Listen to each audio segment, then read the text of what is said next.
Welcome to Live and Local, the Back to School special. I'm Karen George, QCTV's Executive Director, and I'll be the host for today's program. The Anoka-Hennepin schools are committed to bringing quality education and enrichment services to the families living here in the northern suburbs. And fall is a great opportunity to showcase some of the new initiatives that folks have been working hard on all year long to bring to you this school year. In today's program, we'll meet a few of those folks that made that happen. We are at the Champlin Brooklyn Park Academy for Math and Environmental Sciences. It's a big name for a beautiful school, and we're thrilled to be here today. In a little bit later in the program, we'll meet the school's principal and learn why this school is so unique. We'll also learn about some other services in the school district, including the all-day, every-day kindergarten program, the school district's new website, the child nutrition program, and something called Buddy Benches. I hope you'll stick around for this live program brought to you by QCTV.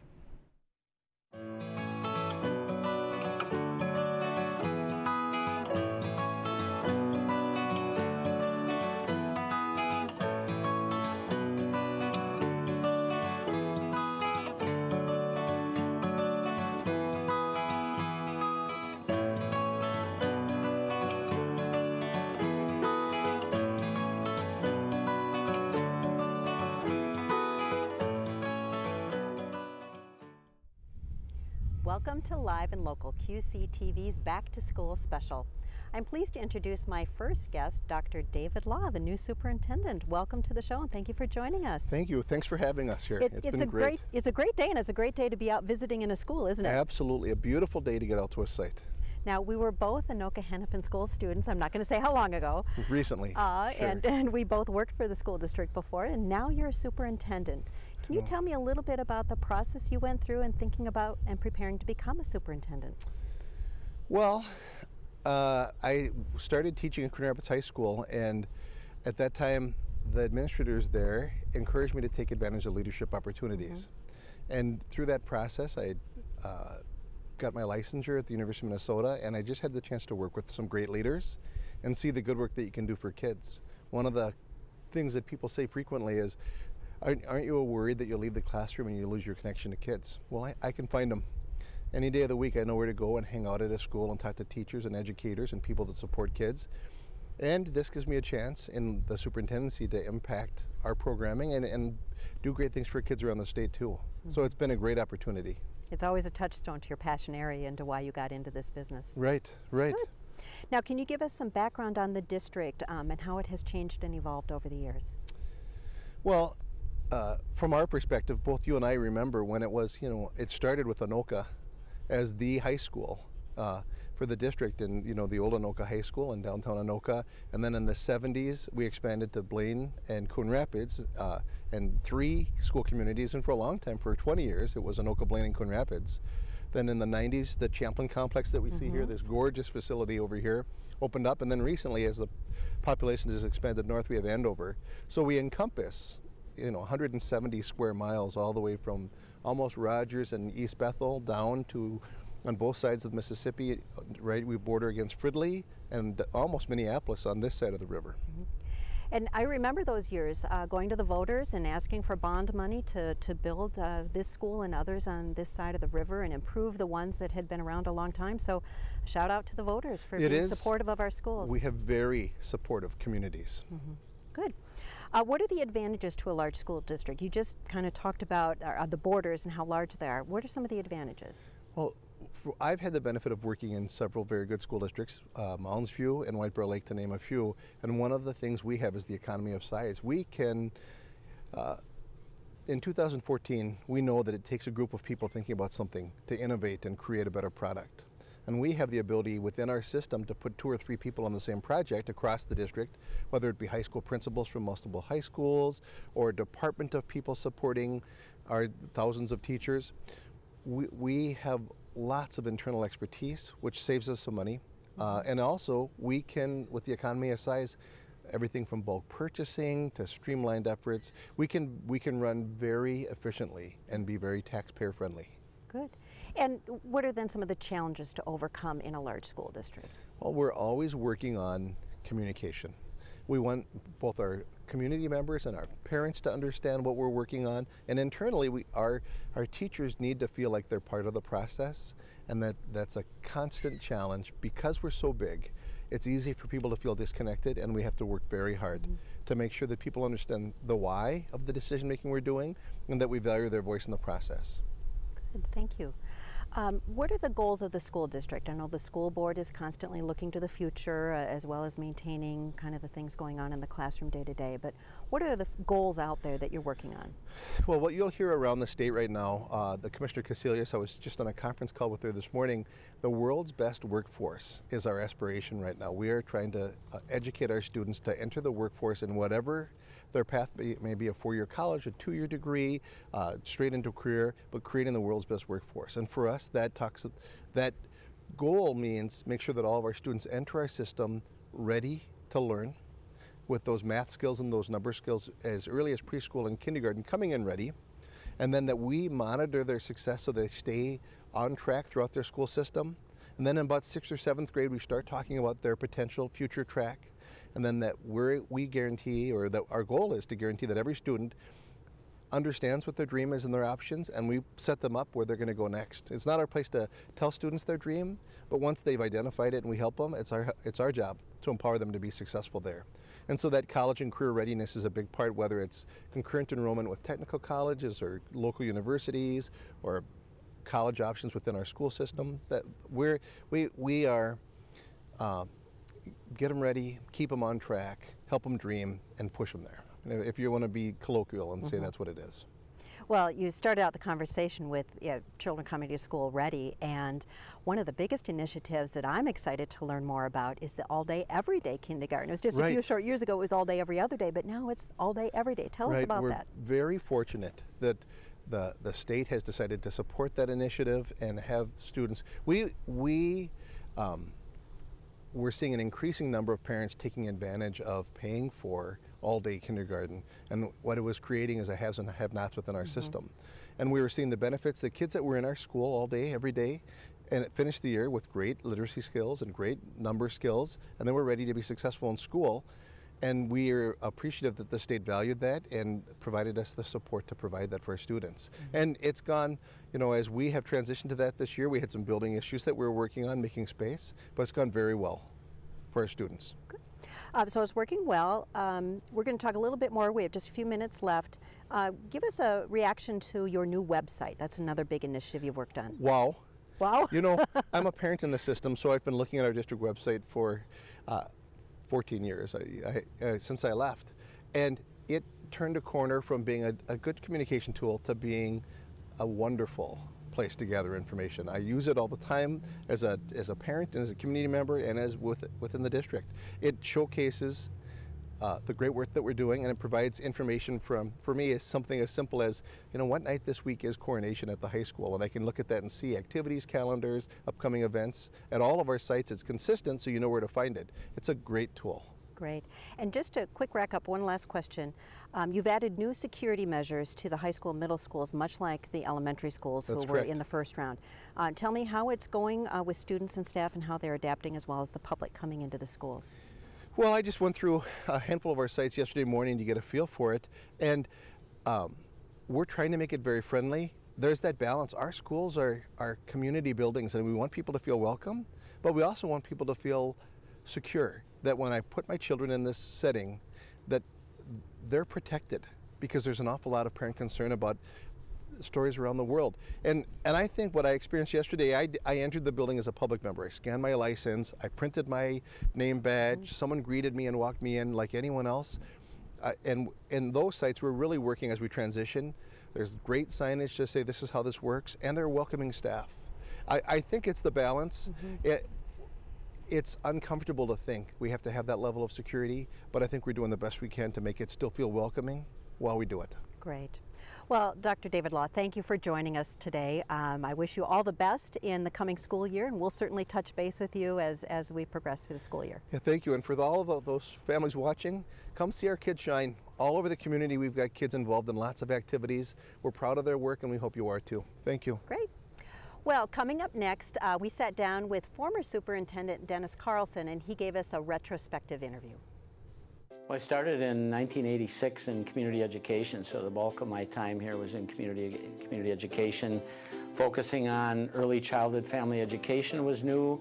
Adult basic education was very small, so when we started, both the early education and adult education were just kind of dabbling in those areas. Now they're well established. Early childhood is becoming one of the major reasons we're doing so well in our test scores. Adult basic education, we just graduated 559 adults with their GED. One woman was 70 years old who couldn't finish school because she got pregnant in school.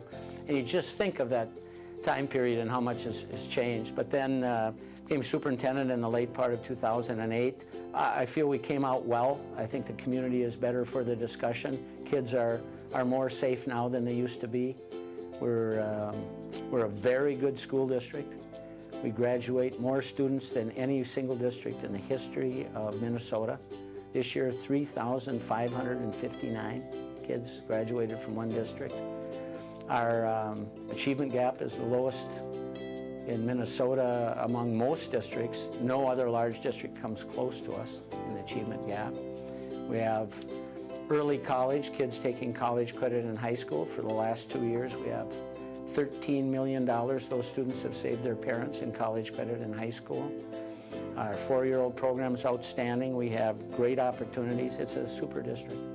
It's a wonderful experience. It's been the best job I've ever had, but it's an unbelievable responsibility that until on Monday night after our board meeting, which will probably last till probably 10 or 10:30, only then will my responsibility be done. And then David Law, who I met with this morning, has that responsibility.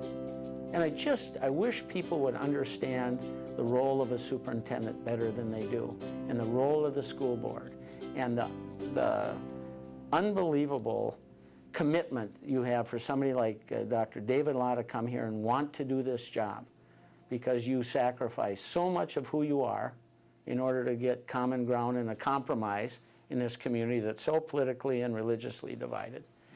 And you come here wanting to do what you can to give year after year, graduate these 3,000 plus kids, bring another 2,700 in at kindergarten, start your years through the system. It's an awesome responsibility, and you feel it every moment you have that job. And David will do a great job. He's a great guy. He knows this community well, which is a tremendous asset because it's a complicated community. And even, you have internal politics even with our 6,000 staff. So it's quite an experience he'll have, but he'll do well. We wish Denny well in his retirement and know that he'll be playing guitar, entertaining people, and of course, enjoying his family. Now joining me is Dr. Jennifer Cherry. Welcome. You are the Title IX and Equity Coordinator for the district. Thank you for being here. One of the recurring themes that we're hearing a lot about is anti-bullying efforts. We read a lot about it. It's all across the nation. And there's a new statewide anti-bullying law. Can you tell us a little bit about that and what the district is doing about it? Yeah. Minnesota passed a new law. It's called the Safe and Supportive Schools Act, and this act replaced a previous law that was often cited as one of the weakest in the nation. It included about 37 words. And the new bill requires school districts to track and investigate incidents of bullying, and also better train teachers and staff on how to address and address bullying situations. I know Anoka-Hennepin schools have been committed to this for many, many years. So what's changed? How are you involving the core values of the school district as you move into this latest push around anti-bullying? Right, as you stated, this Anoka-Hennepin school district has been on this track or this journey for quite some time. Anoka-Hennepin implemented its first anti-bullying policy back in 2003 and has been working hard on eliminating these types of behaviors for quite some time. We've had a renewed effort, or maybe a renewed focus on these efforts in recent years. 2 years ago, the school district implemented a system-wide protocol for tracking and investigating incidents of bullying and harassment. Another rather new initiative that we took on last year, we had implemented a new training for all teachers and staff that work directly with students on how to recognize and address bullying and harassment. Okay. So you mentioned a couple times the handling and tracking of incidents. How important is that, and what happens with that tracking and incident reporting? Well, it's really important to track these types of incidents because we need to know how widespread the issue is, and so that we can address it and support all of the students that are involved in the incident. Because it's not only the victim or the target of these types of behaviors, but we also need to support the students who are engaged in the offensive type of behavior, and all of the students surrounding the incident as well. So it's a holistic approach. Correct. Good. Talk a little bit about the Bush Foundation grant and what it has meant to District 11. Okay, so Anoka-Hennepin School District was awarded a Community Innovations Grant from the Bush Foundation, and what we've received is approximately $200,000 to use over the course of the next 2 years to support some of the work that's already happening. We have created a task force that supports our anti-bullying and anti-harassment efforts in the school district, and that task force is made up of students and parents and community members as well as staff to advise the school district on how to address these types of issues and what the school can be doing to create a positive school environment. The foundation, Bush Foundation, is continuing to support that work of the task force. We know that bullying is a societal issue. It's an issue that's much, much broader than just what happens in schools. And so our task force is set up to help lead the way. And one of the recurring themes in the task force is how do we engage more students in addressing this issue? And so much of the funds from that grant will go towards implementing bystander empowerment programs for middle and high school students. So is that peer-to-peer, that they know what bullying looks like and can help intervene and not be a victim? Right, exactly. I think that we've done a really great job in educating our students to be aware of bullying and to report to adults, but through bystander empowerment, we can encourage students to actually take action to sometimes resolve some of the issues on their own. Good. You touched on it. You were talking about bullying that we see in the schools or on the school bus, but cyberbullying is also an issue. Can you tell us a little bit about the definition of cyberbullying, and then maybe what impacts it has in and out of school? Yeah, cyberbullying is a fairly new phenomena. It is much different than what we would think of in our traditional forms of physical or verbal bullying, in that it happens online. So it is the spreading of rumors online through text messages or posting on social media sites. It also includes creating fake profiles, and it is a very difficult problem because it occurs oftentimes outside of the adult's world. And so we need to engage our students and as well as our parents in helping us address this issue. And do you have any quick tips you can give to parents who are watching, what to look for and maybe some good first steps or resources? Parents have a great responsibility in asking their students about the sites that they're visiting online, and also asking students about their children, about their friends and their friend groups and what kinds of things that they're interested in talking about. Parents have the responsibility to monitor students and their children specifically online behavior, so being aware of what kind of sites they're visiting and what types of online activity they're engaged in. And don't be afraid to ask questions of your child. Absolutely. Ask what they're doing. Well, thank you, Dr. Cherry, for being here, and we wish you all the best in the upcoming school year. Thank you very much. Good. Well, all day, everyday kindergarten has been talked about for years, and now it's here, not only in the Anoka-Hennepin School District, but across the state. QCTV's Catherine Lenneberg went to learn more about this new initiative. All day, everyday kindergarten has come to District 11. The state legislature passed a law last year funding all-day kindergarten for every school in the state. We had an opportunity to talk with Dr. Mary Wolverton about what it means for District 11. Nothing but celebration. The teachers that, in fact, I was just out at a school this morning that didn't have all-day K before, and now they do have all-day, everyday kindergarten.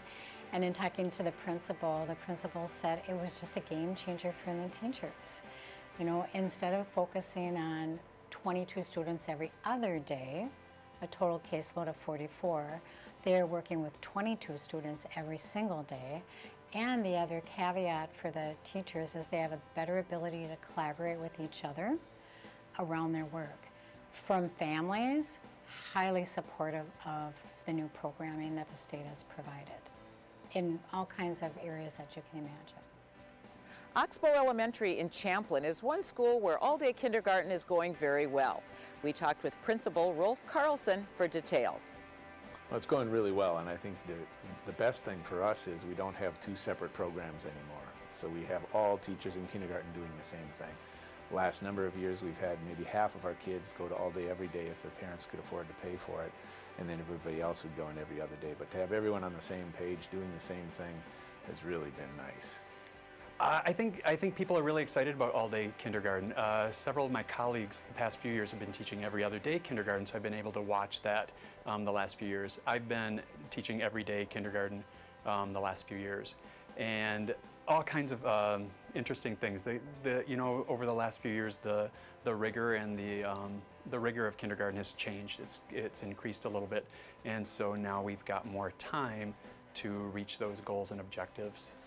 It might be fun, you are right. They like it. It might be fun, or they might notice something different and learn more. Well, raise your hand if you remember this book, my friends. Wave your hand like crazy if this was a fun book for you to read. Yes. Can you make a scary face enjoy the book, my friends? It's really positive across the board. You know, I think parents were thrilled to finally not have to figure out daycare on off days, or should they pay the money to have them go all day every day. And then sometimes, you know, I'd find I have interested parents, but there wouldn't be a section for them. So then they'd be in a waiting list, and if they're opened up a spot in all day every day, then they'd have to switch teachers to get into that class, and that's not ideal. You don't want to switch teachers mid-year if you don't have to either. So this way there's no waiting lists, there's no, those who can afford it can do it. It's everybody gets what they need. The real benefit will come later for these students because studies show there is a strong correlation for success for students who reach proficiency by the end of 3rd grade, and they go on to do well in high school, college, and beyond. I am now joined by Catherine Lenneberg here on QCTV staff. She's been working on this live and local program and so many others. She has the great job of going out into the community, interviewing people, and telling the stories of the folks who live, work, and play here in the northern suburbs. Catherine, thanks for joining us. Tell us. I know a lot about District 11, but what have you learned? I have learned a lot, that there are so many hardworking people that work in the district office, and I got to go to some of the schools. I got to go to this school in Oxbow and Mississippi, and just the nicest teachers, the nicest students. Our kids are getting a good education, and I really enjoyed it. Now you tell our viewers about your background in the district. Well, I've had a great opportunity. I had an 18-year career before coming to QCTV at the school district. And I just had a joyful experience working alongside hardworking and passionate people about education, community volunteers, and of course our elected leaders who set our direction.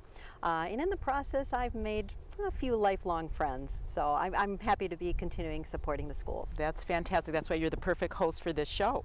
And you know, at QCTV, we've been really mixing it up, and we have done a lot of different school programmings. We do the school board meetings, and we also do sports, and we take our production van out and we do high school games. We did some Little League games.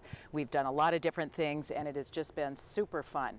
We have a great crew who's inside the truck right now and out here that are working to put these programs together. And Taylor Johnson is our director, and I think you're going to see a shot of Taylor right about now, and he just does a great job of putting these programs together for our QCTV audience.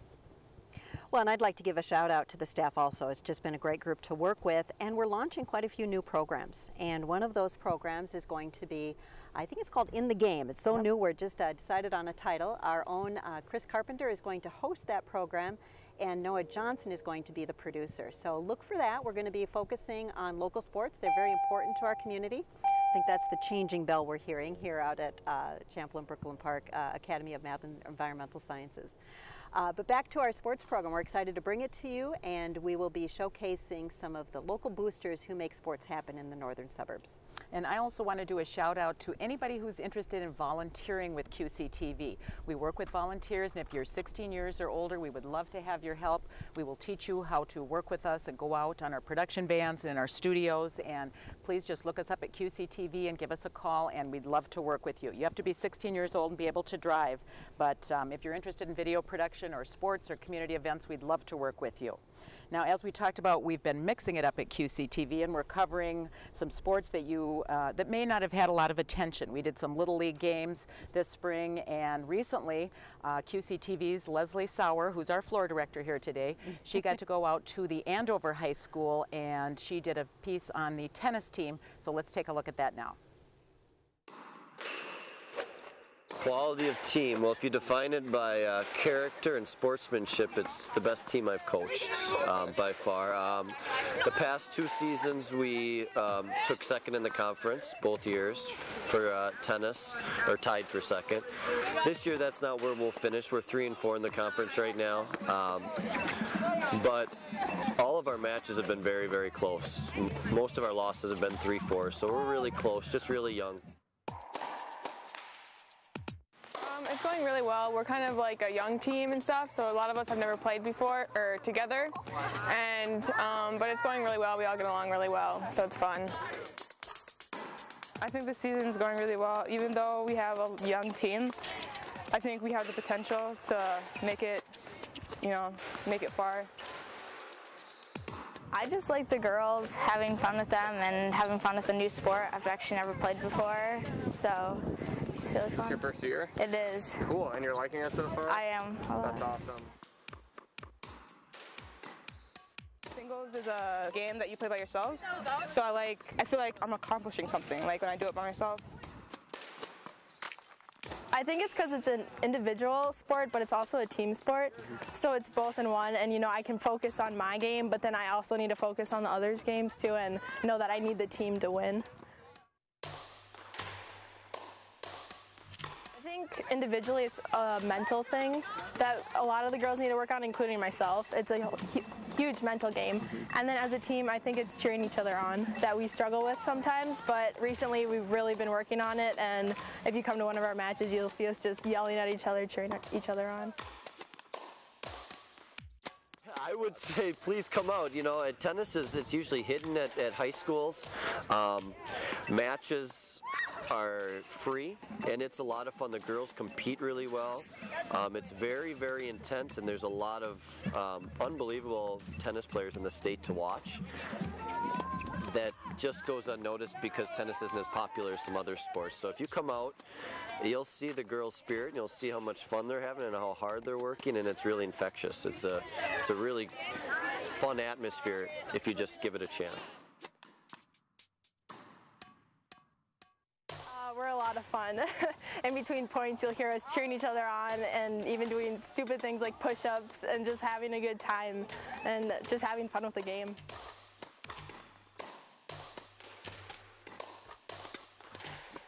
Great team. Andover Huskies are doing awesome this year, and we're only going to get better. So come support us if you get the chance.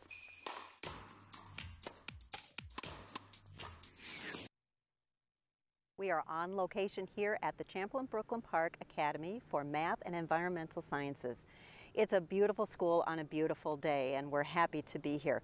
But it's what's going on inside this building that makes it unique. We had Catherine and Leslie go out to the school and file this report. This school was established in 2010 by combining 2 elementary schools in Champlin and Brooklyn Park, and by combining them as a specialty school with a core emphasis on math and environmental learning.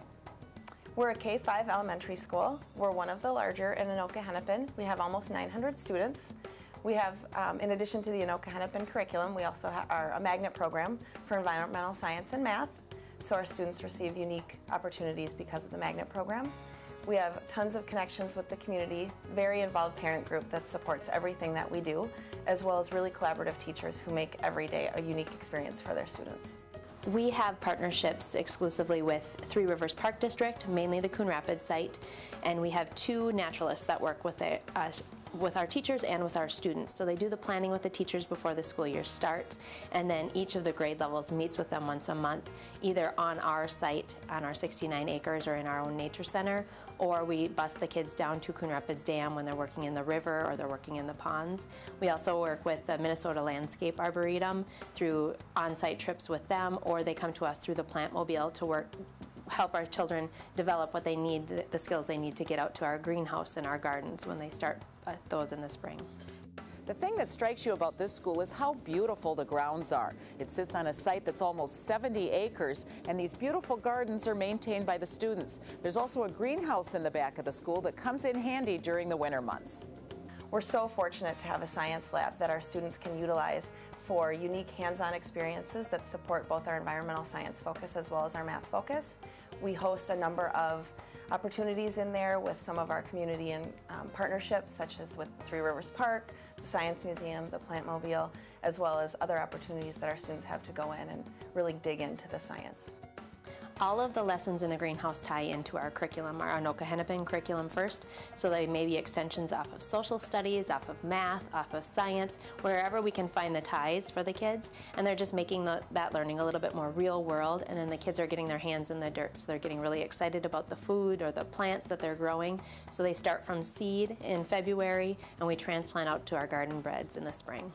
I love working here at the school for so many reasons. It would be hard to choose just one, but the students, watching their eyes light up every time they get to have a new experience or they learn something or something really clicks with them, makes every day so exciting to be at work.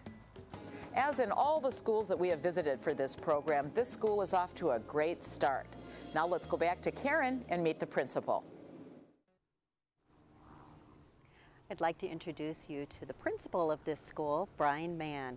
Thank you for joining us outside on this gorgeous day. It's a pleasure to have you here. Great. So how is the school year going so far? We're off to a great start. We have had some growth this year. We have some additional programs added to our school, but it's just been a great start. Very happy.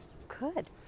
Tell us a little bit about yourself in terms of your career. We talked a little bit before the show that you've spent a lot of time here in the school district. This is my 29th year in the district. Congratulations. Great 29 years. I was a social studies teacher, a special education teacher, then back to social studies, and then became an assistant principal at Sandburg Middle School before having the opportunity to be the assistant principal here at CBPA, and then I became the principal last year. So you've been at this school for a few years and know the children and the parents. And just great parents, great parent involvement here, and the kids are fantastic. Yeah, parent involvement really is a key to success, isn't it? It truly is, and we have so many different projects going on here, field trip, field experiences, all needing parent support, and we have waiting lists sometimes to get into these different activities. Great. And you talked about projects going on. I understand there was some construction projects going on here. We had a little growth over the past year. We've added a section of first and a section of third grade. That required us to bump into some classrooms. We took our nature center and made it an inquiry room and a special education room. We had to take 2 classrooms, regular school classrooms, and turn them into a DCD center-based classroom support area. And then Jackson was great, and they're allowing us to use a space in their area for our transition math and our science lab.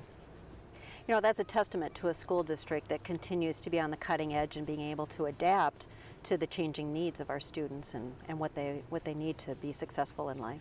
It truly is, and we have to really thank Tom Haggerty, the principal at Jackson Middle School, for just saying, you know what, well, we can give this space to you, and we're going to have some plans for how we're going to use the different areas next year, but we just really appreciate that area.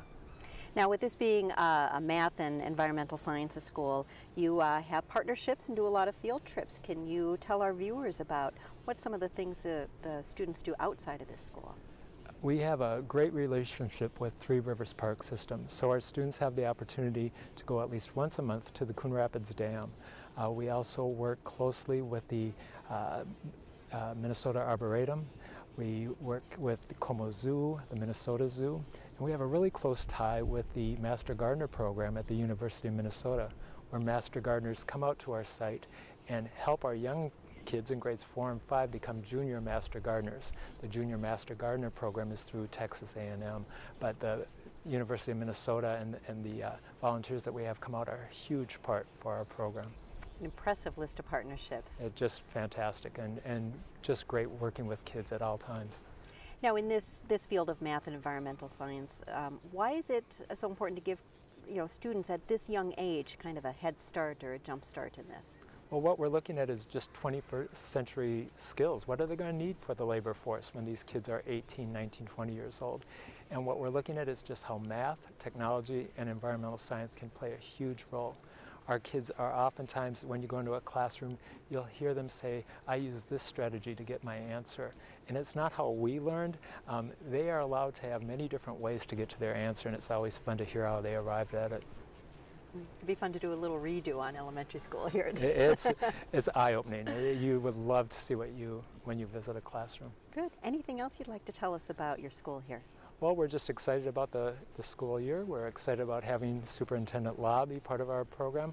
I've worked with David in the past, and it's just really nice to have somebody that grew up in the district and knows the district be in charge of the district.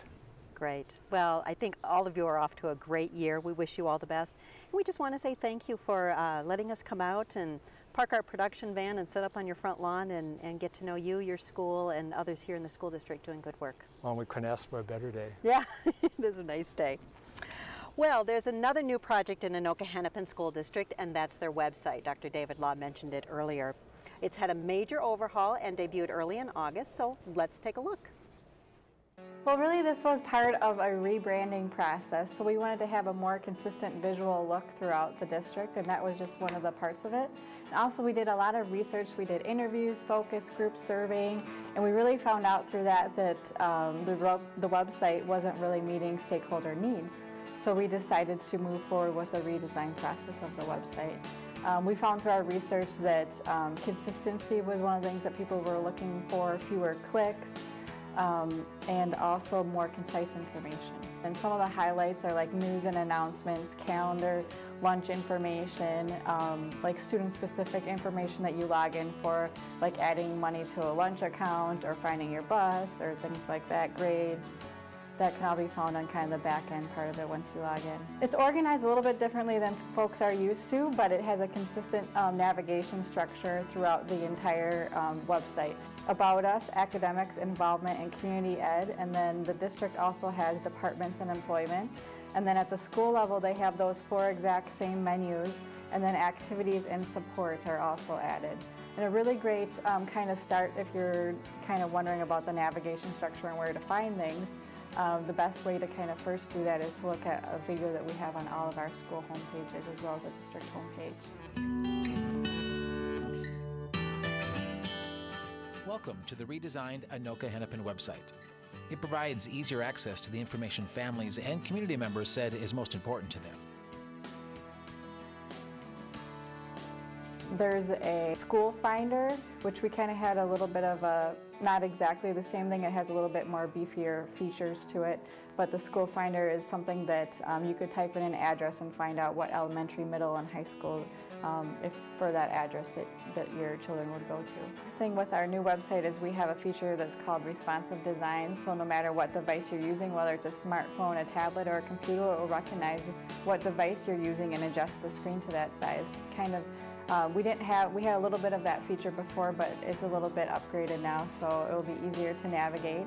We also have an app that's available through the Android and iPhone stores that people can download. It doesn't have all the same features of the website, but some prominent things that people are looking for that we obviously found in our research as well. We've had tons of positive comments all over the community, from community organizations, our staff internally here. They just say it's really professional looking, they're finding the information they want, and it's just a really great way to start out the new year.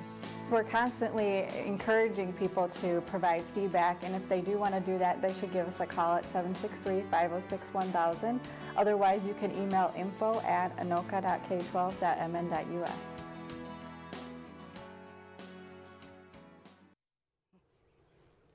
Joining me now is Tess DeGeest, and she's going to tell us a little bit about the Anoka Hennepin Education Foundation. You work very closely with the school district.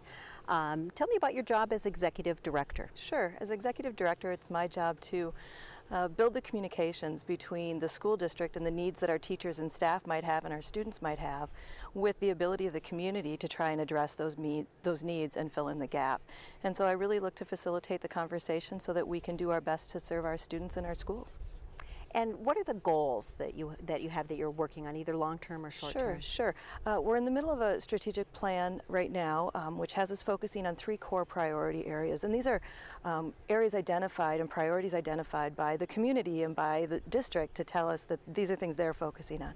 So early childhood education is the first. The second is talent development, which really means helping each individual student find the hook that engages them in school, that excites them and motivates them to do well.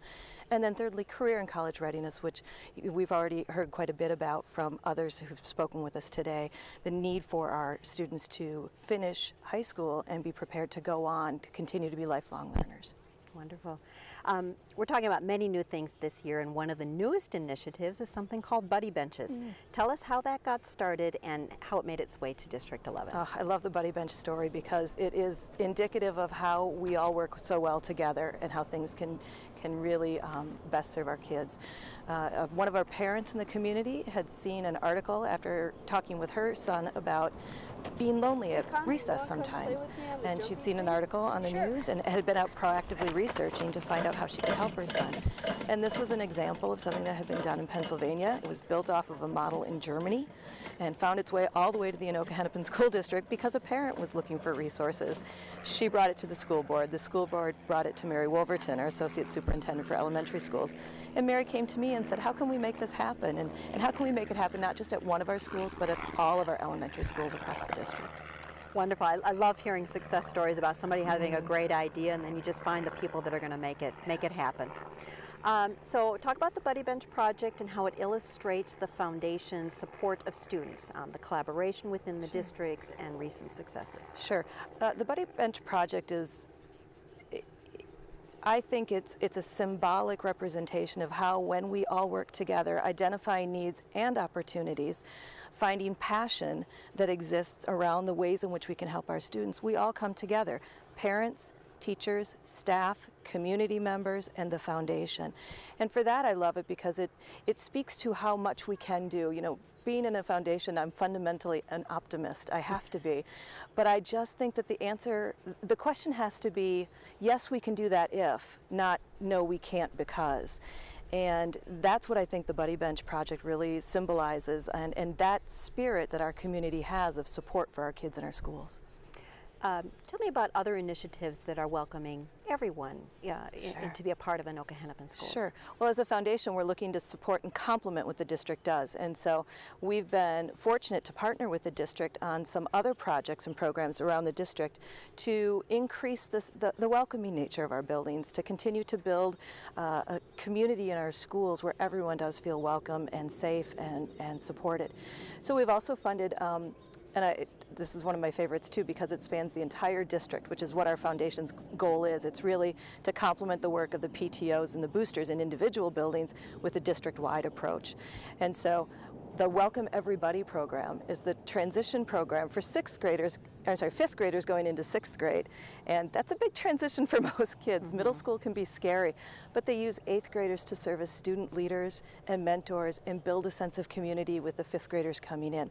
That was one of the projects. Also recently, this past spring, we funded a Why We Coach seminar for community coaches as well as district staff coaches to think about how they can intentionally positively serve as role models, not just for how to play well at whatever sport they're doing, but also how to be good citizens and how to be good neighbors and good friends.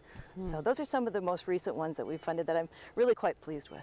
I can tell this is very satisfying work for you. It is. I love my job. I work with fabulous people. I work with a great district that is staffed by people who care passionately about the students and about the future that we're trying to help them achieve. And so when you work with people who are as passionate as you are and where the greater good is the whole purpose of what you do, it's very easy to be excited. Now, I talked earlier with Dr. Cherry about, some of the bullying things, anti-bullying, and children being advocates for themselves. Sure. How does the Buddy Bench program help children to be advocates for themselves? The nice thing about the Buddy Bench is it's a way for a student who maybe doesn't feel connected with a group on the playground at recess to express and to show that they're desiring to play with other kids without having to physically walk up and say, will you play with me? Which is a risk of rejection. A Buddy Bench gives that student a place where they know they're welcome, they know they're safe, and they know their peers are watching to see if they're there and therefore want a friend. So it really allows for a way for those communications to take place without the fear factor that can come into play when a child has to have the courage to walk up face to face and say, gee, I know you're already playing, but can I join you? And for that I love it, because it gives those a chance for those students to take ownership in their own time on the playground. Great.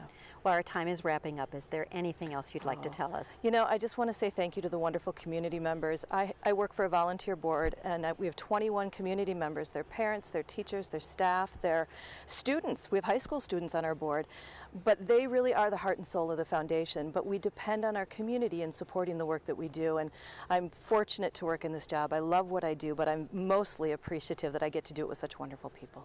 Thank you very much. Thank you for being with us and taking time out of your schedule. Thank you, Karen. Now, school lunches have changed a lot since I was in school. The kindergartners now are getting vegetables and maybe won't know that were French fries a long time ago. Anoka-Hennepin School District recently hired Noah Atlas as the Child Nutrition Director, and we caught up with him at the Mississippi Elementary School in Coon Rapids. So let's hear what Noah has to say about school lunches. My job for the district is I am the Director of Child Nutrition, which means that we have a staff of people, and each one of us has our own, own responsibilities more or less, but mine is to oversee the whole program. So we have one person who takes care of the menus, designing, another person who's in charge of kind of the business end, another person who works with the diet and needs like that. So my job is to oversee all of them, which is a big job, but to make sure that we're going in the right direction as a unit. My goals are to keep the program going and to keep it successful and to have the kids love it and want to eat here every day, but to also, bring some of my own experiences with using different foods and products into making this program, not better, but to advance it. I've been talking about advancing the program because there's nothing wrong with it, but to continue to use trends and things that kids are eating outside of school, inside of school. The made to order is definitely a big thing where kids get to pick what they'd like to eat, and we do some of that, but I'd like to be able to do more as we go along. We'll obviously try in high schools a little more than elementary. It's everyone's watched a small child try to pick what they'd like to eat, and it takes a little while sometimes, but as kids are more used to going to Panera's or Chipotle's or restaurants where they get to decide, even Subway for that matter, it's the same thing. That's how they know how to eat now. It's not just given to them on a tray, and we try to do those same things here. Kids have choices every day. I want to do more of that. And our district has done a great job of using fresh foods and being ahead of the curve with fresh foods. Even as new regulations came down, we were ready for it. A lot of kids, don't necessarily get what they need at home sometimes, and we're a great place to be able to do that. We offer breakfast and lunch. But what's important about, secondly, from getting them fed is to try to introduce them to some new foods. And I think the more we can introduce them to those things, the better. If we can get local products, that's great. It's more difficult through the winter months to get the new products, but we're definitely on our way to using local, as it starts to come up for us. Being a bigger district, it's definitely more difficult, but it's something we're looking forward to doing. We've bought new equipment this year to help us learn how to process food, so as we get to next year, hopefully we'll be into the more local things. But, we all have the same struggle trying to get kids to eat vegetables and fruit. Sometimes they just don't want it, and we have to help them with that. We brought in a chef last year, which is new for a district, coming from a culinary background also, which is nice to be able to work with a chef here. The things he did was he really took some trends that were out there and brought them into schools. Again, that idea that schools can't have good food, Jeff, who was our chef, came in and change some of those things. He brought new menu items to the students, and they had a good response to it, which is great, which tells us that we can keep trying. Well, as you can see, Anoka Hennepin schools are really mixing up what's happening in the lunch line with fresh veggies and healthy things to eat for our kids. Now, speaking of healthy, we have our own Sarah Onnerheim and Matt Overstreet, our QCTV foodies. They went into the kitchen and came up with some healthy after-school snacks. My understanding is they had a little helper in the studio with them. Let's take a look. Hi, and welcome to Healthy Afternoon Snacks. I'm your host, Matt Overstreet, and co-hosting with me today again is Sarah Onnerheim. And also with us today is Easton. Easton is joining us in the studio. Now, Easton, why don't you tell us a little bit about yourself? How old are you now? I'm 7. You're 7, and you just turned 7, is that right? Yeah. All right. And then what grade are you in? First grade. Okay, first grade in school, so you're just kind of starting out. And how are you liking that? Good. So you liking school? Mm-hmm. Good. Well, today, Easton, Sarah is going to show you and me both how to make a healthy after-school snack that you can try and make with your mom at home. All right? So, Sarah, first of all, one of the things about this snack that we're making today is that it's healthy. Can you talk a little bit about what the importance is of healthy after-school snacks? Healthy snacking was very important for our family and for our children. I raised 2 sons, and I found out that if they helped me prepare the snack, that they were more likely to eat it with me. So I think that adults should, that we eat with our eyes, and it's so important that our children then too eat with their eyes too, because you look at the food, you want to see bright and colorful rainbow of foods. And if you don't have time to cut your veggies and your fruit, check out your local grocer, because you a lot of times have a salad bar, and you can pick up your pre-cut veggies and your fruits, and that way they're all ready to go when you're ready to make your healthy snack. The recipe today that I'm going to prepare for you all is called Up North Roll-Ups, and basically it's a very kid-friendly recipe, and I encourage all parents to make it with your child. All right. Now, do we want to go ahead and take a look really quick at what it's going to look like when we're done? So this is a shot of what it's going to look like when we're all done. Now, I showed this to Easton beforehand, and Easton took a look inside and said, now, I don't know if I'm going to like some of those things, because he couldn't really tell what they were when they were cut, right? But I showed him what was going to go into it, and he says, well, I eat that, and I eat that, so I think he's going to like them after all. I'm happy that you think so, too. First of all, we're going to start out with 8 ounces of room temperature cream cheese, so it's going to be softer than if it's just coming right out of the refrigerator, and that's really important so you can be able to stir it up together. Okay. And then I've also prepared in advance a tablespoon of the basil, chopped. Okay. And we're going to dump that in. Do you like basil? Yeah, good, good.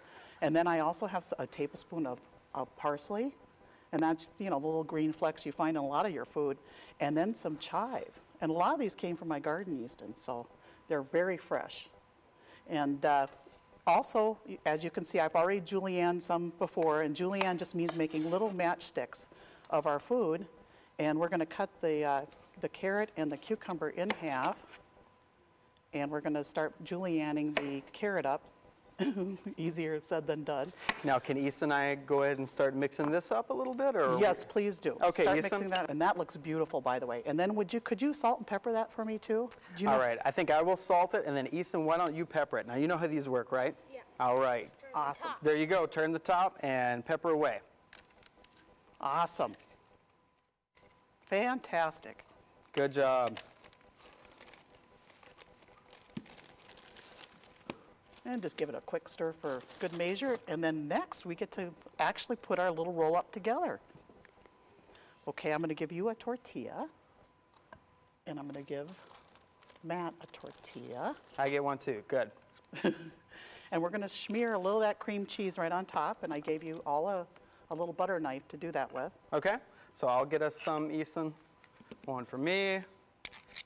There we go. One for you. There you go. All right, now use your butter knife there and just smear it all over. Yeah, we're going to munch it up.